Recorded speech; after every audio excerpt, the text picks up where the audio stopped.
أعوذ بالله من الشيطان الرجيم. بسم الله الرحمن الرحيم. ألم تر إلى الذين بدلوا نعمة الله كفرا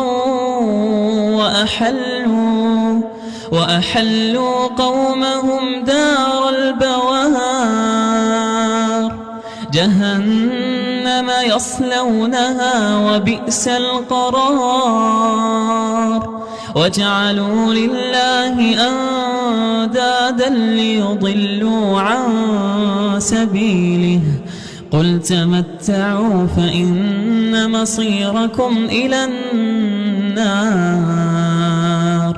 قل لعبادي الذين آمنوا يقيموا الصلاة وينفقوا مما رزقناهم سرا وعلانية من قبل أن يأتي يوم لا بيع فيه ولا خلال